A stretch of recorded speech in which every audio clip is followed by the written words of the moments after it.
Ladies and gentlemen, and distinguished guests, it is an honor to speak on behalf of Organization for World Peace and Unification Japan. At our summit 2026, I sincerely thank Ambassador Sam Brownback and Dr. Katharina Van Osweg for this wonderful summit.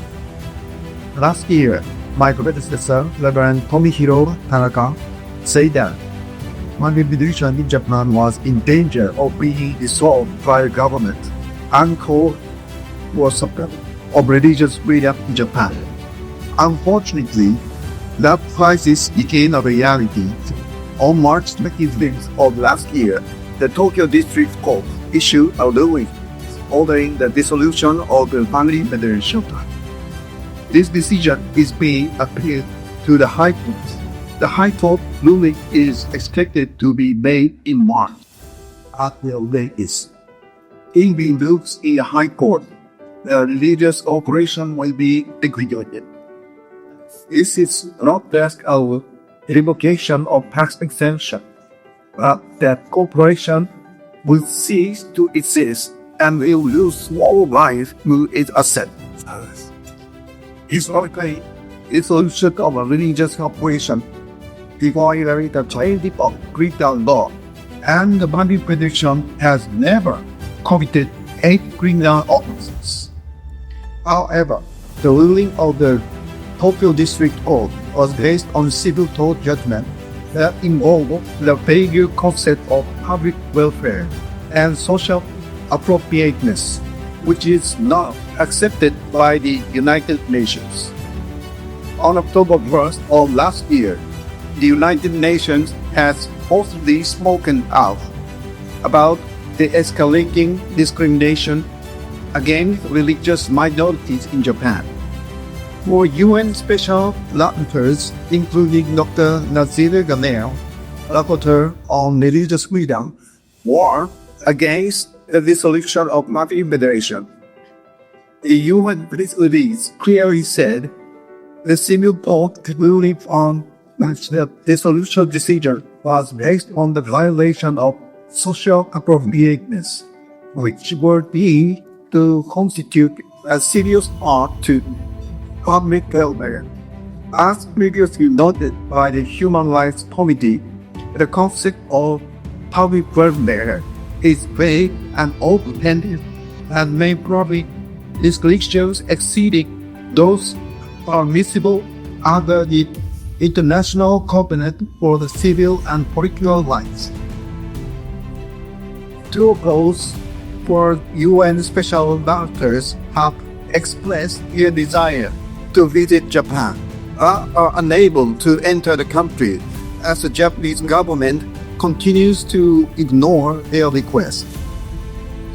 What I want to emphasize here today is that this is not simply an issue for the Family Federation or for Japan alone. It is the downfall of a model democratic country in Asia, and it is the start of a domino effect of religious persecution that is spreading to other democracies and nations throughout Asia and ultimately to the world. Dr.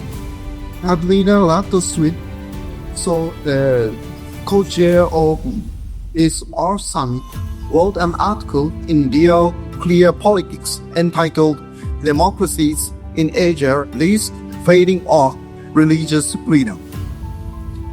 She stated, dissolving a religious organization that has not been found guilty of any crime would take the image of Japan as a country committed to democratic principles. But now, there are clear facts that show that other democracies are copying Japan. Now, South Korea is trying to copy Japan. That plays. In last December, President Lee Jae-myung, in his cabinet meeting, called for the Minister of Legislative Affairs to study Japan's effort to dissolve a religion to see if they can apply Korea. who is supporting this domino event. Renowned scholar of religious freedom, Dr. Massimo Intervenier, found that it is China. On April 20, 2025, the China Article Association, which is directly under the Chinese Communist Party, released the public statement celebrating the decision by the Tokyo District Court dissolving the Family Federation. This CCP Control Association clearly stated the Tokyo District Court decision will become an example for other countries to deal with cult issues. Who can stop such a religious persecution that is spreading across Asia and the world? I believe it is the United States and its allies. Currently, we be in a situation like a prisoners, waiting for the death sentence that will be carried out in a few weeks. I sincerely urge you to sound the alarm before it's too late. We have faith and we believe that God and people of faith will prevail in Japan, Korea, and all over the world. Personally, I arrived here the day after my mother's funeral to deliver this speech. It was a bit tough for me, but I'm certain my mother, who was part of the first generation of this movement, would be pleased. Thank you to all and the White House Big Office for leading this way. Thank you very much.